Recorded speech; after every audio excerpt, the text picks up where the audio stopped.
Hello everybody, this is Saju. I'm a banker by profession. I work as a consultant these days. ശ്രീനിവാസൻ്റെ ഒരു സിനിമയിൽ മോൾക്ക് fees കൊടുക്കാൻ പറ്റാതെ അദ്ദേഹം മോളെ തിരിച്ച് സ്കൂളിൽ നിന്ന് തിരിച്ച് ഇങ്ങോട്ട് വീട്ടിലേക്ക് കൊണ്ടുവരുന്ന ഒരു സിറ്റുവേഷൻ ഉണ്ട്. അപ്പോൾ അദ്ദേഹം മോളോട് ചോദിക്കുന്നുണ്ട്, മോൾക്ക് ഭാവിയിൽ എന്താണെന്നാണ് ആഗ്രഹം. അപ്പോൾ മോൾ അദ്ദേഹത്തോട് പറയുന്നുണ്ട്, അച്ഛാ എനിക്ക് കറക്റ്റായിട്ട് ഫീസ് കൊടുക്കുന്ന ഒരു കുട്ടിയായാൽ മതി എന്ന് പറയുന്നുണ്ട്. ഇന്നിപ്പോൾ ലോൺ എടുത്ത പല കസ്റ്റമേഴ്സിനോടും ചോദിച്ചിട്ടുണ്ടെങ്കിൽ അവർക്കും ഇതൊക്കെ തന്നെയാണ് പറയാനുള്ളത്. മര്യാദയ്ക്ക് ലോൺ എടുക്കുന്ന ഒരു കസ്റ്റമർ ആയാൽ മതി എന്നാണ്.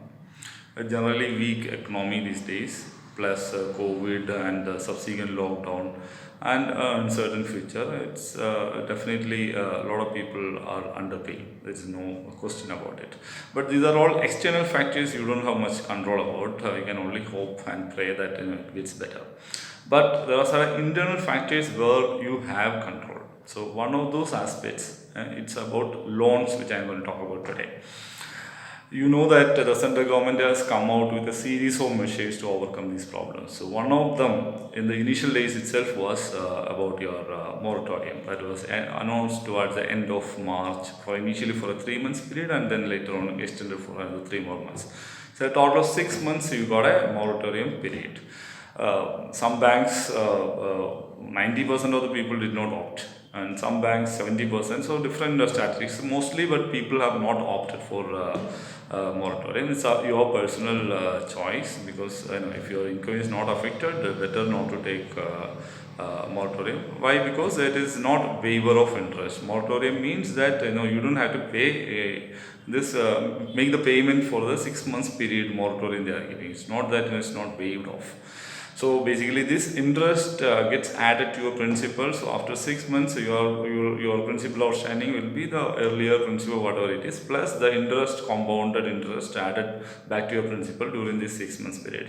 So it is going to be a problem for you in the future. So to put things in perspective, a 10 lakh loan you have taken for a period of 15 years, that is 180 months. If you avail moratorium for a period of 6 months, then your EMI, the number of EMI later you'll have to pay, is going to go up by 15. That means 6 months moratorium, you choose 15 more EMIs you'll have to pay to square off this difference of interest getting accrued. So that's you understand it's not really good. Okay, but should you choose? Yes, if your personal finances are affected, definitely you should choose, because trouble now at a very bad time is definitely not good for you. It may not be a trouble at all for you in a future period of time when things get normal or get better. So definitely you can choose. But what measures you can do so that you can at least lessen the burden right now you're facing, burden you have. So one of those aspects I am going to talk first now, that is about your housing loans. Housing loans are normally provided at a floating rate, whereas your car loan or a personal loan or a gold, most of the other loans are at a fixed rate, so you can't do much about it. So let it be, whatever, whether chosen or moratorium or not, let it go as per whatever the banks have worked out the way it is. But your housing loan, definitely you need to have a relook. Why? Because definitely these housing loans are given at a floating rate. So in a floating rate, according to the market situation, you know that it goes up, it comes down, all these differences will happen. So currently, the market rates for housing loans are very, very, very low. When I started my career in 2005, that time the rates were at like 7.5 in the housing loan market. So the same thing after 15 years I'm seeing. So that means if you need to check your existing rate of your housing loan with whatever bank you are in. Why? Because most probably that rate is going to be much higher than what currently the market is offering. So my guess is at least 1% difference you will get by converting into your existing rates. So how do you do it? There are two ways of doing it. One is you check with your bank what is your current rate, what is your floating rate currently you are paying your EMI for your housing loan. Check that, and if that is higher than what is the normal market rate, ask for a conversion. There is something called conversion which most of the banks offer. They charge you also something called conversion fees to it. That is not at all a problem. You should pay that conversion fees and get it converted to the normal rate. That is going to save a lot of money. Or if you find that, also you check with other banks also what their rates are. Maybe your bank is not offering the best rate by converting from your existing rate to a new rate in the same bank itself by paying that conversion fee. Maybe they are not offering you the best thing. So in that case, you need to also have a look at what the other banks are offering. In case you find that they are better, then you may even look at taking over the loan to some other bank for a better rate. It's not that difficult because these days, if you get a good person representing that bank to take care of your requirements, some little bit of documentation is required, but definitely it makes a lot of difference. To again give you a good understanding about it is, I earlier said about a 6 months moratorium, which makes an increase of 15 EMIs in your loan for a 10 lakhs loan. The same thing, same calculation I'm saying. If you get 1% difference from your existing rate to a new rate, 1% difference, and I'm sure it's more than 1%, but a minimum difference of 1% you can get by converting or taking over to some other bank. You get that 1% difference. Your EMI number of EMI saved is about 19 EMIs. So 6 months holiday due to moratorium, you pay 15 EMIs more, but this 1% saving can reduce 19 EMIs. So even if you have chosen your moratorium, still you are better off. So do this. It is one of the most logical thing you can do that you must do with your housing loan. Definitely for a housing loan. That is applicable both to the self-employed customers and the salaried customers.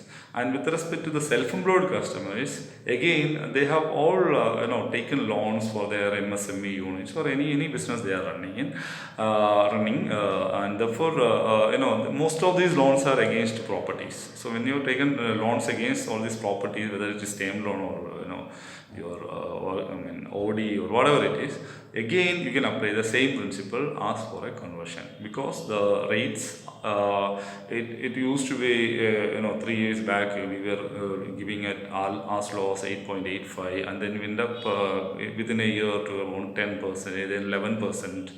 And I've seen some NBFCs have funded to 13% and up to 17% I've seen without that customer knowing that he is paying 17% because he has not really checked it. So basically, it's not the fault of the bank on blame the fault. And it's a system, it works. That is how the system we are living in. So basically, you have to have a look at your personal, loans, whatever loans you are paying. So you need to check, what is the rate, whether to convert or whether to take over. All these are your decisions. That initiative has come from you, not from the bank. Definitely, they don't have time to, go through everyone's account and find out, a customer is paying more. Let me help. It's not possible in a banking situation. That's true. That's a fact. So and on your loans on that is your business loans against property you have taken, again the same principle applies.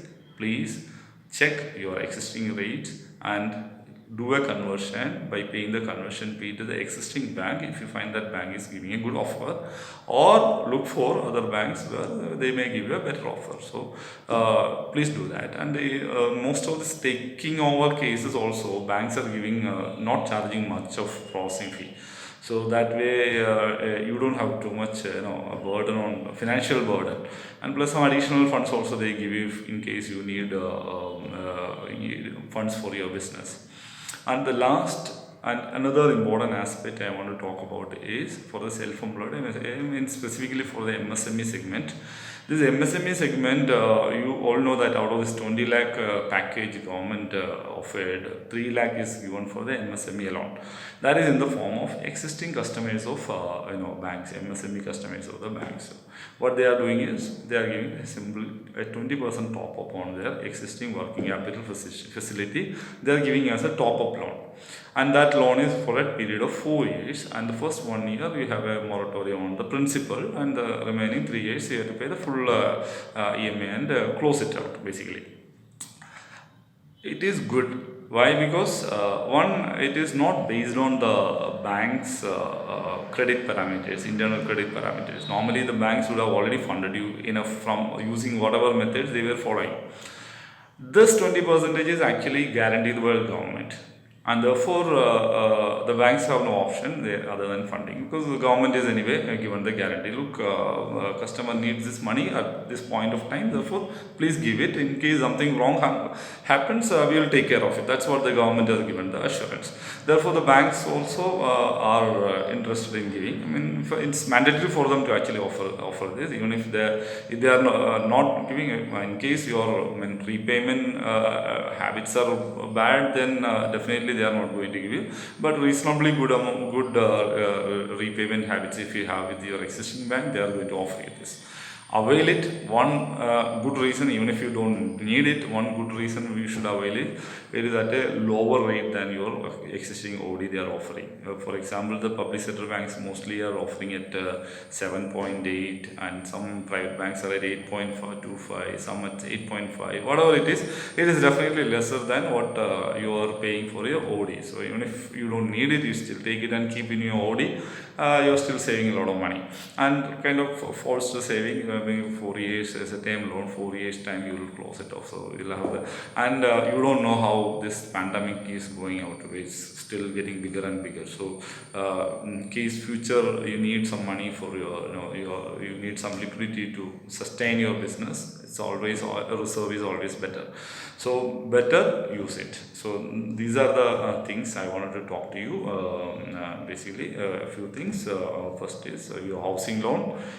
Always make sure that you are checking your rate, not just now, also periodically every 1 or 2 years time you should check what is your rate, and opt for a conversion with your existing bank if they are offering a good thing, or take it over. The same aspect goes with your business loans which you have taken against property, and the 20% top up for the MSME. So that also I strongly suggest you take it, because it is cheaper, and it is unheard of kind of opportunity for with respect to availing loans, because the government has given the guarantee, and therefore the banks are. Otherwise, banks would never ever have done such a decision, I'm sure. So opt for that. That's all about it. Stay positive, stay healthy, and wish you all success in your business or your employment. Thank you very much.